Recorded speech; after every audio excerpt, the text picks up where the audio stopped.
하나님 말씀 히브리서 10장 19절 말씀부터 22절 말씀까지를 봉독해 드립니다. 그러므로 형제들아 우리가 예수의 피를 힘입어 성소에 들어갈 담력을 얻었나니 그 길은 우리를 위하여 휘장 가운데로 열어놓으신 새로운 살 길이요 휘장은 곧 그의 육체니라. 또 하나님의 집 다스리는 큰 제사장이 계심에 우리가 마음의 뿌림을 받아 약한 양심으로부터 벗어나고 몸을 맑은 물로 씻음으로 받았으니 참 마음과 온전한 믿음으로 하나님께 나아가자. 아멘. 올해 들어서 우리가 가장 많이 제가 설교의 주제로 또 많이 다루는 것이 기도입니다. 여러분 기도하면 됩니다. 그런 마음 확신 갖고 어떻게 매일매일 승리하며 살고 계십니까? 한 분도 안 그러시나 봐요. 대답하는 게 익숙치 않아가지고 마음속으로만 기도하면 됩니다. 기도하면 됩니다 하는 것이 우리의 신앙 고백이고 또 기도하면 됩니다라는 것이 하나의 주문이 아니라 우리의 삶에 구체적으로 적용이 되기 위해서 계속해서 함께 말씀을 배웁니다. 그래서 주님께서는 우리에게 어떻게 기도를 가르쳐 주셨는가, 주기도문을 배우면서 기도의 앞뒤에 주기도문을 가르쳐 주시기 전에 예수님께서 기도에 대한 것, 너희는 일으키게 하지 말어 하는 내용도 함께 살펴보았고요. 그러면서 지금은 목요일마다 중보기도를 공부를 합니다. 이번 주에 있을 3일밤 기도회 때도 중보기도 우리 함께 하는 그 교재를 가지고 또 계속 공부를 할 겁니다. 그래서 6월달과 7월달에는 중보기도에 대한 것들을 이제 교재 안에서 기도를 계속 배울 거고요. 이제 함께 교회가 함께 하는 중보기도 또 소그룹으로 하는 기도 모임들을 계속해서 활성화해 나갈 겁니다. 기도에 대해서 계속해서 함께 말씀을 나누다 보니까 저도 그런 경험을 여러분들한테 고백을 하는데 너무 힘들면 기도가 안 나와요. 기가 막히는 상황이 되면 기도가 안 나올 수 있더라고요. 기도가 안 나오고 하늘이 깜깜해지고 숨이 턱턱 막히는 상황이 되면 기도가 안 될 수 있겠구나. 기도가 안 되는 경험들을 일생을 살면서 안 하고 살면 참 좋은데 원하든 원하지는 않든 우리는 그런 일을 경험하기도 합니다. 기도가 안 나온다? 그럼 어떻게 해야지? 그래서 저와 여러분들에게 함께 제가 나누는 것은 우리 신앙은 몸이 기억하는 거야. 인생을 살면서 생각지 않았던 어려운 일을 경험할 수 있는데 그럴 때 너무 힘들면 기도도 안 돼. 그러면 우리는 어떻게 해야지? 그냥 원망하고 또 주저앉아서 늘 한탄하고 그러고 있어야 되는가? 그게 아니라 우리의 몸이 늘 교회로 향할 수 있도록 우리 몸이 습관이 돼야 되고 교회에 오는 것이 되어야 한다. 그래서 우리가 힘들면 막 정신줄 놓고 아무것도 못하는데 근데 우리의 몸은 주일이 되면 막 챙기고 있는 거예요. 교회 가야 되니까. 나는 지금 상황이 그게 아닌데 주일이 되면 나는 교회 가야 돼요. 나는 옷 챙겨 입고 당연히 교회 가서 너무 힘든 발걸음인데 근데 교회로 발걸음을 옮깁니다. 누가 나가 힘들면 누구나 맞이하는 사람은 없는데 그래도 내가 교회는 올 수 있으니까 기어서라도 교회 오십시오. 교회 나오는 것이 우리가 사는 길입니다. 너무 힘들어서 기도가 안 나와서 못한 지경이 되어도 그래도 우리 몸이 교회 가는 것이 기억이 되어져서 교회 나와 앉아있고 엎드리면 하나님이 너 참 잘 왔다고 너에게까지 오는 거 네가 사는 길이라고 일러주신다라고 말씀을 드렸습니다. 여러분 하실 수 있으면 주일 성수하는 것은 우리가 몸이 기억하고 하나님과 가장 먼저 약속한 시간이기 때문에 이건 다른 약속에 선택하거나 의논할 수 있는 대상이 아니다. 주일 성수는 하나님께 내가 제일 먼저 약속하는 것이고 내가 몸이 기억하는 것이고 당연히 예배 드리는 것이야 라고 여러분들한테 함께 말씀을 나누고 또 그렇게 살자라고 신앙적인 이야기를 같이 합니다. 근데 성경을 보다 보니까 성경에서는 너무 힘들면 기도가 안 나오기도 하고 정말 힘들면 사람들이 포기할 것 같은데 근데 그 속에서 찬양하는 사람들이 있더라고요. 기도가 안 되는데 어떻게 찬양을 하지? 근데 찬양을 하더라고요. 곧 죽을 건데 곧 옥에 갇혀서 곧 순교해야 될 상황인데 곧 이제 이 상황이 되면 도저히 희망이 보이지 않는데 이제 전쟁이 나면 모든 게 다 끝이 났는데 이런 상황인데 찬양을 하더라고요. 그 찬양에 대한 것으로 이제 함께 한 2주 동안 말씀을 나누었습니다. 찬양에 대한 이야기를 성경에서 쭉 찾아보니까 구약에는 이런 이야기가 나오더라고요. 이스라엘 사람들이 전쟁을 합니다. 근데 이웃 나라들이 너무나 커요. 연합군을 만들고 전쟁에 들어오는데 왕이 아무리 생각을 해도 답이 없는 거예요. 우리 군사력 가지고 전쟁을 해서는 이건 승산이 없어요. 도저히 답이 없다. 답이 없으니까 왕이 선택하는 게 하나님께 기도합니다. 하나님, 이 지경이 되었습니다. 어떻게 하면 좋을까요? 하나님의 응답이 분명히 내려옵니다. 그래? 그러면 내가 너와 함께 할 걱정하지 말어. 그리고서는 하나님께서 무기를 주시든가 군사를 주시든가 이러면 좋은데 하나님이 허락하신 방법은 성가대 만들고 찬양하라는 거예요. 전쟁을 나가야 되는데 무기를 가지고 무슨 새로운 무기를 만들든가 뭐 전략을 세워주시는 게 아니라 그 전략이 뭐냐면 성가대를 만들고 성가대 가운 입혔고 앞에 나가서 찬양하라는 거예요. 왕이 하나님 앞에 기도할 때에는 어차피 답이 없었어요. 이미 군사력 가지고는 전쟁에선 승산이 없어요. 그래서 하나님께 의지했고 하나님이 하라고 하신 말씀대로 순종할 수밖에 없는 상황이었어요. 말씀이 순종하여서 백성들에게 하나님께 응답받았다. 자, 이제 다 모여라. 노래 잘하는 사람 다 모여. 다 모아놓고 가운 입히고 우리 찬양하자. 하나님께 찬양하며 나갑니다. 그랬더니 하나님이 그 전쟁 가운데 적군들이 자기네끼리 싸웁니다. 자기네끼리 싸우다 자기네끼리 다 망해버렸어요. 나중에 가서 보니까 전쟁하러 나갔더니 병사들이 나가보니까 이미 전쟁이 끝나 있는 거예요. 하나님이 전쟁을 다 완전히 승리로 바꿔놓으셨어요. 우리가 잘 아는 다윗 왕이 그 장인인 사울 때문에 쫓겨다닙니다. 그래서 도저히 이스라엘에 살 수 없어서 적군인 블레셋에 가서 도망갔어요.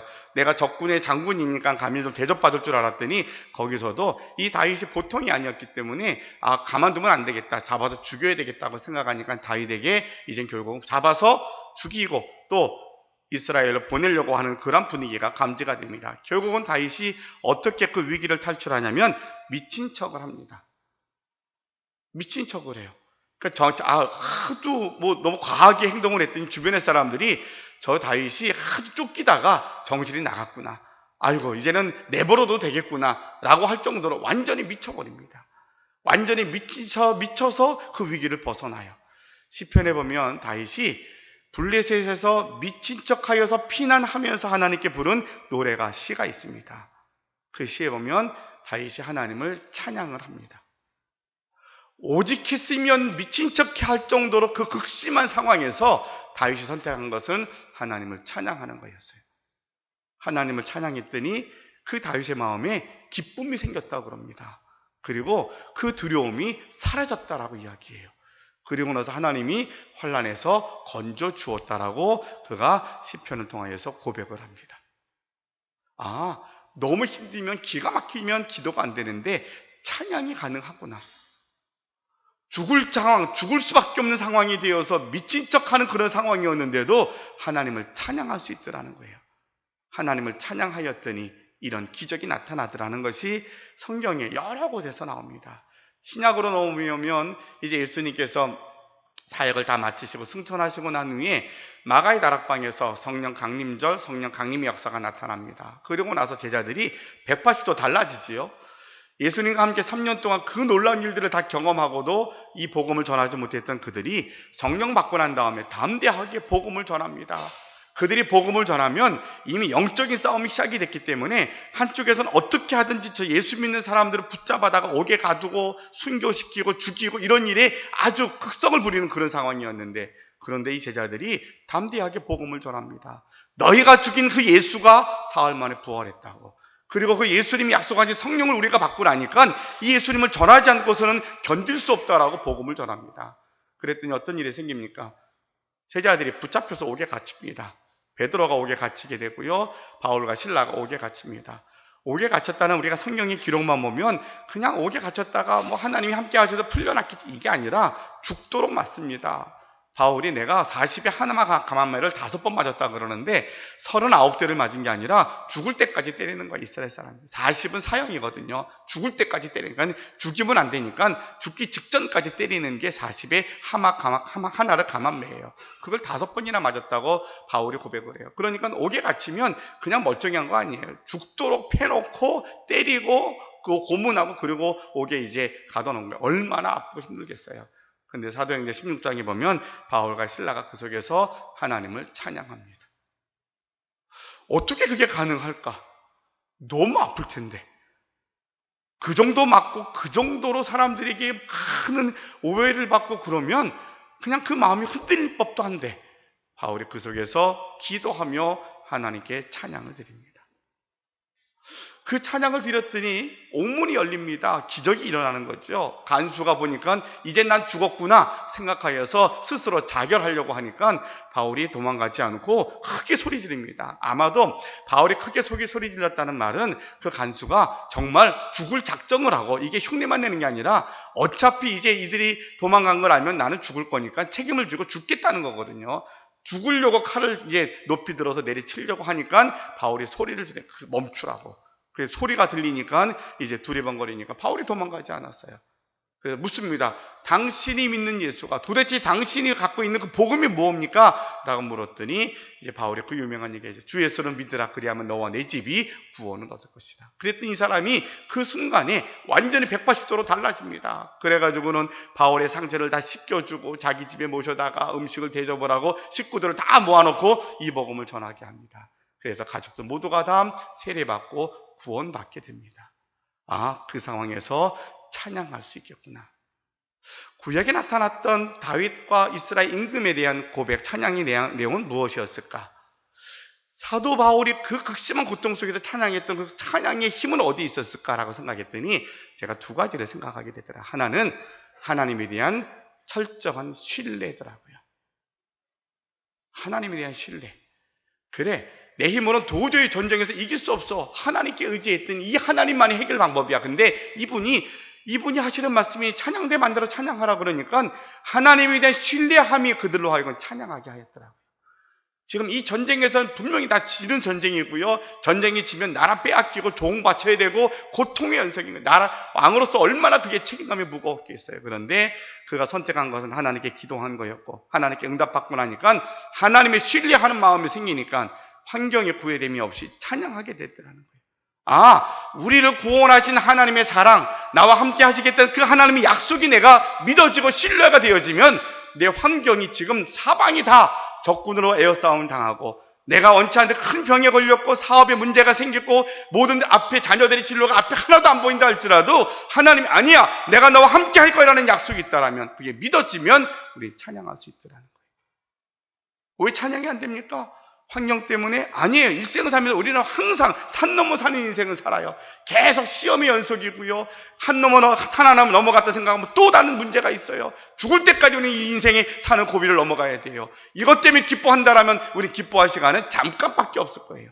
그런데 하나님을 믿고 난 후에 그 하나님이 신실하신데 그 하나님 한 번도 너를 떠나지 않고 버리지 않겠다는 약속이 내가 믿어진다라면, 그러면 우리는 절벽 끝에 있더라도 그 하나님 때문에 찬양할 수 있게 됐다는 거예요. 여러분, 이 찬양의 고백이 이 시간 예배드리는 저와 여러분의 고백이 될 수 있기를 주님의 이름으로 축원합니다. 나라가 지금 너무 복잡해요. 6월 달에는 호국의 달이기도 하지만 이제 남북의 관계, 또 6월 12일이 전 세계가 주목하는 날이 되었고요. 이러다 보니까 판단과 또 생각들이 너무 복잡한 것 같아요. 저는 그렇게 기도합니다. 하나님, 어떤 결과가 나도 이 땅, 이 나라는 하나님이 책임지실 것입니다. 우리는 그 사건의 모든 결과 때문에 일희일비하지 아니하고 하나님이 분명히 우리 가운데 함께할 것을 우리 믿습니다. 왜냐하면 지나간 근대사 역사 가운데 지구상에 이 대한민국만큼 하나님의 은혜를 경험한 나라가 있으면 여러분 한번 이야기를 해보세요. 어느 지구의 역사 가운데 1945년 전 제2차 대전 전후에서 세계 나라들이 너무나 많은 요동치는 일들이 너무 많았더라고요.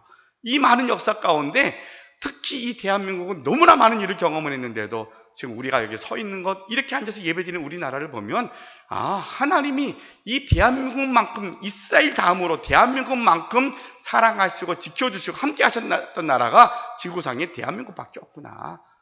그럼 앞으로도 하나님이 이 나라 지켜주실 거야. 왜냐하면 지금도 이 시간에도 수많은 교회들이 하나님께 예배드리고 있고요. 대한민국의 교회들은 새벽마다, 수요일마다, 금요일마다 지금도 하나님께 나아가 부르짖는 기도하는 사람들이 끊임없이 있거든요. 그러니까 우리는 미리 염려하지 말고, 하나님, 이번 6월달이 나라적으로 중요한 일들이 많이 있지만 하나님께서 이 나라 함께 하실 줄로 믿습니다. 하나님의 신뢰함으로 우리가 찬양할 수 있는 여러 가지 많은 보도가 나오고 어려운 일이 있을 때마다 거기 여러분이 같이 동요될 게 아니라 그럼에도 불구하고 하나님을 찬양할 수 있는 저 여러분들이 되실 수 있기를 바랍니다. 그러면 바울은 무엇 때문에 그렇게 그가 그 죽음 앞에서도 주님을 찬양할 수 있을까? 그것이 바로 오늘 설교의 주제에 나와 있는 것처럼 예수의 피에 힘입어서 보혈의 능력으로 그가 하나님을 찬양할 수 있었습니다. 찬양에 대한 말씀을 쭉 이제 묵상하면서 그래, 이렇게 어려운 중에 찬양할 수 있겠구나. 찬양의 이유가 어디 있지? 하나님의 신뢰함이야. 우리에게는 구원받은 감격이야 라고 생각해 보니까 그래, 예수 믿는다는 게 뭐야? 우리가 매주일마다 주님 앞에 경배드리며 신앙으로 살고 믿음으로 살고 하나님의 자녀로 사는 가장 중요한 힘의 근원은 어디에 있는 거야? 라고 다시 묻게 되더라고요. 바로 그것은 바로 예수님의 십자가 보혈의 능력이라는 거예요. 우리의 찬양해야 될 유일한 그 찬양의 대상은 하나님이시고요. 우리가 고백해야 될 가장 큰 신앙의 고백은 바로 예수님의 십자가라는 거예요. 보혈의 능력이 우리가 의지해야 될 힘이고 보혈의 능력이 우리의 삶을 다 바꿔놓는 모든 것의 힘의 근원이 되는 것이고 보혈의 능력으로 말미암아 우리가 이 땅에 살아가들 분명한 이유가 된다라고 우리에게 분명하게 말씀을 해주고 계십니다. 우리가 잘 아는 것처럼 사도 바울은 원래 열심히 있었던 율법주의자 바리새인이었던 사울이었습니다. 얼마나 똑똑했냐면 지금으로 말하면 박사학위가 몇 개가 있을 만큼 아주 똑똑한 사람이, 외모는 조금 별 볼 일이 없었던 것 같아요. 학자들이 보기에는 외모가 탁월하지는 않았다 그래요. 근데 또 그에게도 뭐 안질이나 간질처럼 병도 좀 있었어요. 그러나 어떻든 그는 굉장히 똑똑한 사람이에요. 똑똑한 사람이었고 공부도 많이 했고 열심으로도 대단했어요.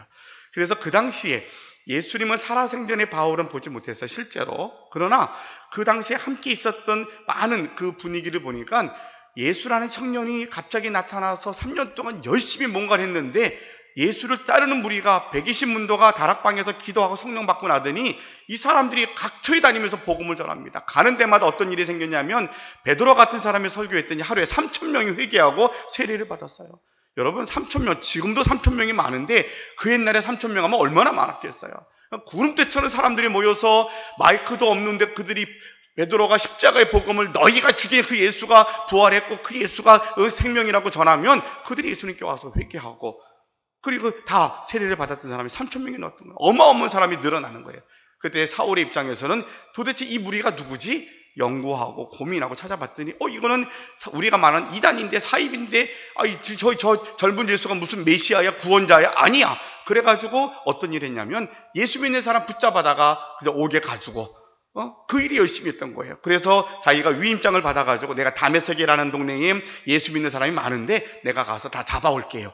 그래서 특사로서 권위를 받고 다메섹에 가는 거예요. 스데반이 7집사 중에 한 사람이었던 스데반이 순교합니다. 돌에 맞아 죽습니다. 그때 사울이 뭐 합니까? 옷 들고 있으면서 그래 넌 죽어 마땅히 그러고 있었거든요. 그랬던 사울이에요. 그 사울이 다메섹에 예수 믿는 사람을 붙잡아 가겠다고 특명을 받고 쫓아가다가 예수님을 만납니다. 그러니까 예수님이 사울이 원해서 예수님 나를 좀 만나주세요 그랬던 거 아니었어요.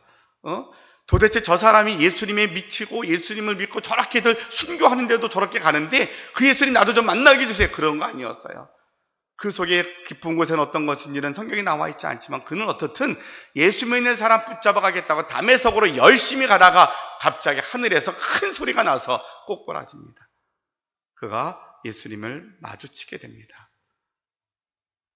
예수님께 묻습니다. 누구십니까? 라고 물었던 예수님이 내가 핍박하는 나 예수야. 야, 너 나 잘 모르잖아. 근데 뭐 나를 핍박하는 거야. 그렇게 물으시는 거죠. 그러면서 내가 너를 택하여서 이방의 사도로 너를 세울 거야 라고 그에게 말씀하십니다. 사울이 그 시간에 예수님을 만나고 난 그 사건이 일생을 완전히 바꿔놓습니다. 그가 눈이 보이지 않아서 아나니아의 기도를 받고 눈이 뜨게 되고 다시 그 복음에 대해서 그가 수용하고 받아들이기 시작을 합니다. 성경에는 그가 3년 동안 훈련받은 기간이 나오긴 하지만 사울이 어떻게 그렇게 금방 예수님을 받아들일 수 있었을까라고 추측할 때에는 그의 열심히 예수님에 대해서 많이 공부하고 또 많이 알아봤을 것 같다라고 이야기합니다. 그러니까 그 예수님에 대한 갈등과 고민이 있었던 거죠. 그 속에서 주님 만나고 난 후에 그가 완전히 달라집니다. 자, 사울은 그 당시에 로마 시민권이 있었던 사람이었고요. 또 학벌로 굉장히 높았고 안정적이었고 지금으로 말하면 앞길이 뻥 뚫린 사람이었어요. 그냥 그렇게 살면. 괜찮은 집안에서 괜찮은 교육을 받고 탁월했던 사람이었어요. 예수님 만나고 난 다음에 그의 길이, 인생이 180도 달라집니다. 그래서 그는 일생 동안 걸어다니며 복음 전도자로 살았어요. 사도 바울하면 이야기하는 게 뭐냐면 전도여행, 3차 전도여행의 그의 행적이에요. 성경에 나한테 13권의 성경을 썼는데 그 성경이 다 개척한 교회 편지 보낸 이야기들이에요. 평생을 그러고 살았어요. 자기가 그렇게 말합니다. 야, 나도 편한 거 알아. 나도 대접받을 줄 알고 나도 할 만큼 했어. 누가 나보고 사도 아니라고 시비 거는데 야, 나처럼 고생한 사람 있으면 나와보라 그래. 내가 할 만큼 했고 나도 능력 있고 내가 살린 사람도 있고 내가 병 고친 사람 무지하게 많어. 그런데 나는 거기에 안주하지 않은 거야. 나는 평생에 예수님 따라가느라고. 왜냐하면 나 예수 믿는 사람 핍박하고 살았잖아.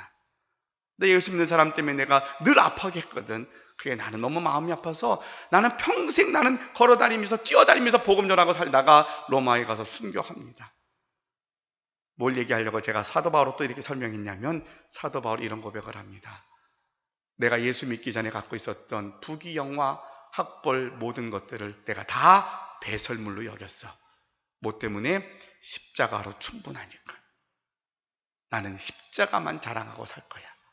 십자가로 충분하기 때문에 내가 십자가를 알기 전에는 세상의 율법과 학문과 모든 지식이 내가 전부인 줄 알았는데 내가 예수님 만나고 십자가를 만나고 나니까 이 모든 것 다 배설물가 아무런 의미가 없어. 그거 야 별거 의미 아무것도 없어. 십자가만 충분해.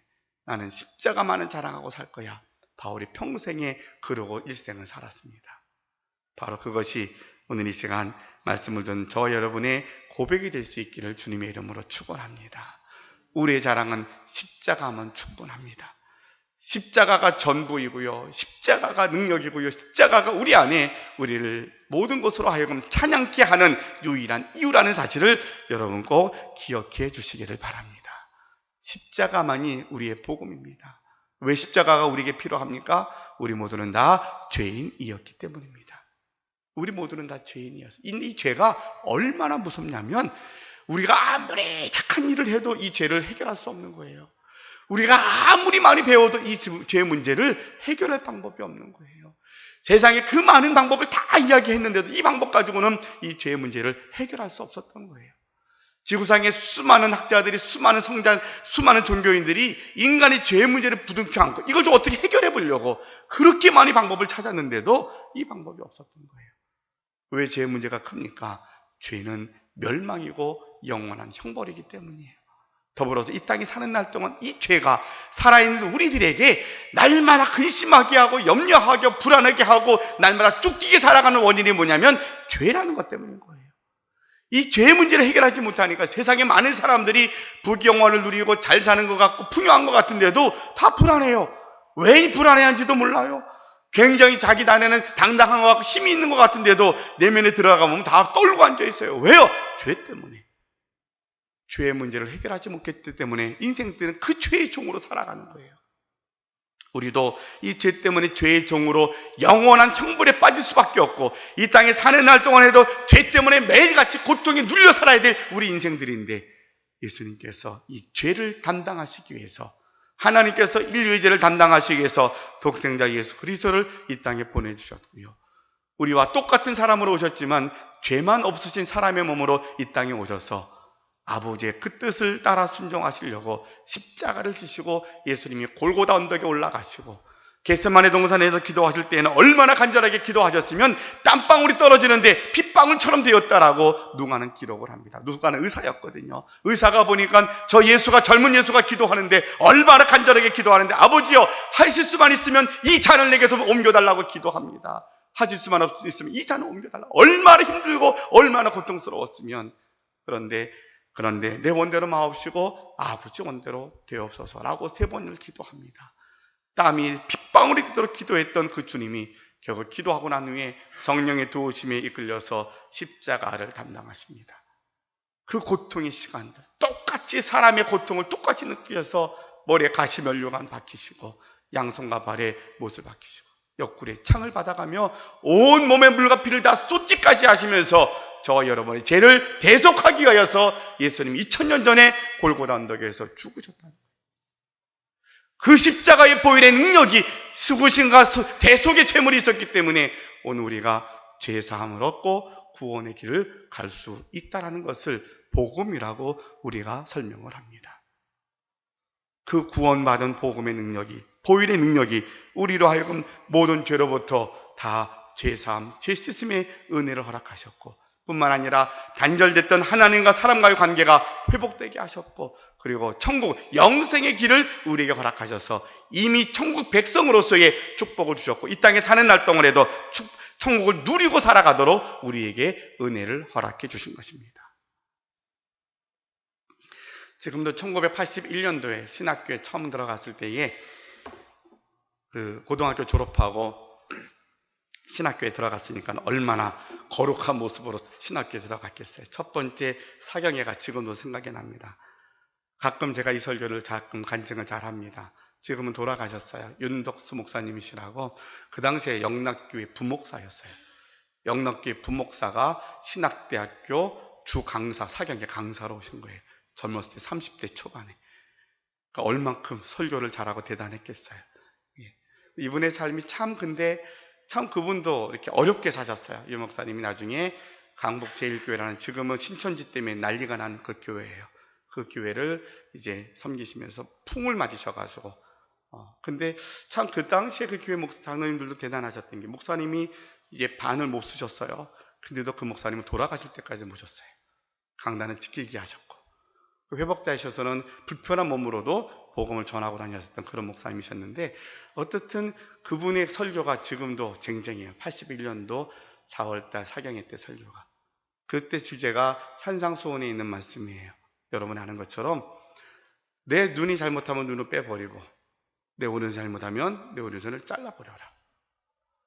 네가 온전한 몸으로 지옥에 가는 것보다 부족한 몸으로 천국에 가는 게 낫다. 이 얘기를 설교하시는 거예요.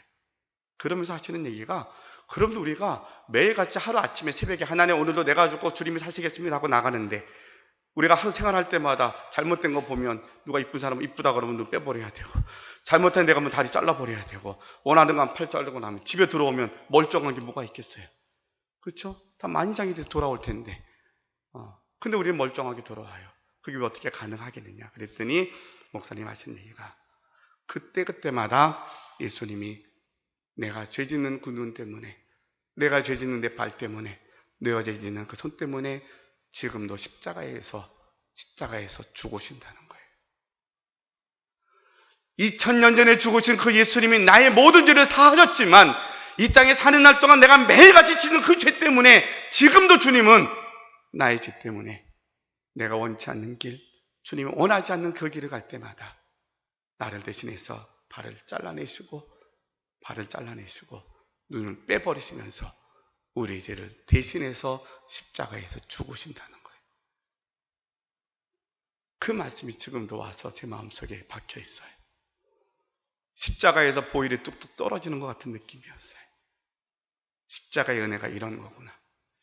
보혈의 능력이 이런 거였구나. 우리는 구원받고 은혜로 산다 그러는데, 이 은혜가 값싼 은혜가 되어서 예수 믿기만 하면 천국 갑니다 이렇게 고백하면서 내 멋대로 살 때가 더 많았는데, 그렇게 살다가 힘들면 주님 좀 도와주세요 그러고 와서 우리가 또 매일같이 주님 그냥 도와달라고 그러고 살았는데, 그러기에는 우리가 받은 구원의 은혜가 너무 큰 거였구나. 우리를 구원하기 위해서 독생자를 보내신 하나님의 사랑과 우리를 구원하기 위해서 십자가에 죽으셨던 보혈의 그 능력이 지금도 나의 죄 때문에 흘리고 계시는 그 보혈의 흐름이 나를 하여금 여기 있게 하시는 능력이었구나 하는 것을 다시 한번 깨달으면서, 우리가 마땅히 찬양해야 됨이 보혈의 능력이 있음을 다시 한번 깨닫게 되는 은혜인 줄로 믿습니다. 이 땅에서 우리는 크고 작은 일들을 계속해서 경험하며 살 겁니다. 넘어지고 힘들 때일 겁니다. 그럴 때만 잊지 마십시오. 성전으로 오시면 됩니다. 하나님이 여러분들을 두 팔 벌리시고 맞이해 주실 것입니다. 너무 힘들어도 우리는 찬양할 수 있습니다. 왜요? 우리는 구원받았기 때문입니다. 아무것도 묻지 않으시고 그냥 잘 왔다고, 내가 너 때문에 너를 위해서 내가 지금도 십자가를 지고 있노라고 하시는 주님의 그 모습을 우리 마음속에 늘 잊지 아니하고, 여러분 매일같이 구원받은 감격과 그 은혜로 주님을 찬양하며 살아가는 저와 여러분들이 되실 수 있기를 바랍니다. 이것이면 충분히 사도 바울처럼 그래, 십자가만 자랑하며 살겠습니다.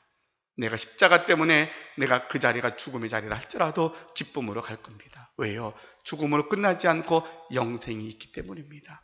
천국이 있기 때문입니다. 그것 때문에 제가 오늘 여기에 부름받았습니다라는 고백을 우리가 할 수 있을 때에 하나님께서 우리의 형편대로, 우리의 능력대로 우리에게 은혜를 부어주실 줄로 믿습니다. 여러분, 매일매일 같이 보혈의 은혜, 십자가의 은혜, 오늘 우리가 함께 봉독해 드렸던 오늘 히브리 기자의 말씀처럼, 그러므로 형제들아 우리가 예수의 피를 힘입어 성소에 들어갈 담력을 얻었다라고 고백하는 것, 예수의 피에 힘입어서 우리가 이 자리에 나왔고요, 이제라는 우리로 하여금 담대하게 주님께 나아가서 우리가 마음의 뿌림을 받아 악한 양심으로부터 벗어나고 몸에 맑은 물로 씻음을 받았으니 참 마음과 온전한 믿음으로 하나님께 나아가자. 우리가 하나님께 나아갈 수 있는 특권이 보혈의 능력, 예수님의 피에 힘입은 것인 줄 안다라면 여러분, 날마다 이 예수님을 자랑하고 십자가를 자랑하고, 여러분이 있는 그 자리가 문제가 복잡하고 해결이 안 된다 할지라도 먼저 찬양할 수 있기를 바랍니다. 왜요? 구원받았으니까. 찬양하면, 우리가 하나님의 신뢰함을 고백하면 여러분의 찬양 때문에 우리의 삶이 변화되어지고 능력이 나타나고 기쁨이 되고 두려움이 사라지고 문제가 해결되는 귀한 역사를 우리에게 허락해 주실 줄로 믿습니다. 그래서 구원받은 은혜가 이런 거구나, 십자가의 은혜 이렇게 좋은 거구나, 주님 일생 동안 십자가만을 위해서 제가 공부하겠습니다, 십자가만 위해서 내가 일하겠습니다, 십자가만을 자랑하겠습니다, 십자가만 의지하겠습니다, 이런 고백을 통하여서 여러분의 삶을 통하여서 이 땅에 수많은 사람들을 구원하고 주님께로 인도하고 우리가 하나님 나라에 갔을 때에 하늘의 별과 같이 빛날 수 있는, 정말 하나님께 크게 상급받는 우리 모두가 되시기를 주님의 이름으로 축원합니다. 기도하겠습니다. 사랑의 아버지 하나님, 감사합니다. 보혈의 능력, 십자가의 은혜를 함께 살펴보았습니다. 주님, 우리가 예배를 드리고 믿음의 생활을 하고 직분을 갖게 되고 점점 우리가 신앙의 연수가 쌓이게 되면 언제부터인가 이 은혜가 값싼 은혜가 되어져 버리기도 합니다. 그냥 믿기만 하면 구원받습니다, 이것이 우리로 하여금 우리 힘으로 되는 것이 아니라 하나님의 은혜입니다라는 고백인데, 어떨 때는 그것이 값싼 은혜가 되어서 주님, 내가 필요할 때라 주님 필요할 때 내가 끈에 쓰는 것처럼 그렇게 생각되어지기도 합니다. 주님, 그러나 이 시간 주 앞에 예배하는 우리의 마음속에 정말로 하나님의 사랑이, 십자가의 은혜가, 십자가의 능력이 얼마나 크고 놀라운 것인가를 우리가 배우고 깨달았사오니 구원받은 감격을 통하여서 지금 내가 당한 이 땅의 삶의 곤고함과 어려움과 환난이 있다 할지라도 내가 구원받은 것 때문에 주님을 찬양하게 하여 주옵시고, 하나님을 신뢰하기 때문에 주님께 영광을 돌림으로 하나님이 나를 통하여서 우리를 통하여 역사하시는 것들을 바라보면서 많은 사람들을 살리고 구원하며 주님께로 인도할 수 있는 우리 모두가 되게 하여 주시옵소서. 우리의 자랑이 육의 것이 되지 않게 도와주시기를 원합니다. 주님, 우리가 의지하는 것이 물질이 되지 않게 도와주시기를 원합니다. 주님, 우리가 정말로 신뢰하고자 하는 것이 세상의 부귀영화가 되지 않게 하여 주옵시고, 우리는 오직 하나님만을 신뢰하며 십자가만을 자랑할 수 있는 저희들이 되게 하여 주시옵소서. 어떤 환경, 어떤 처지에 있다 할지라도 십자가만을 바라보게 흔들리지 않게 도와주시고 주님을 찬양할 수 있기에 우리 안에 기쁨과 감사가 넘쳐서 날마다 우리의 삶을 통하여서 승리하는 삶을 살아가며 하나님께 영광 돌릴 수 있는 우리 모두가 되게 하여 주시옵소서. 예수님의 이름으로 기도하옵나이다. 아멘.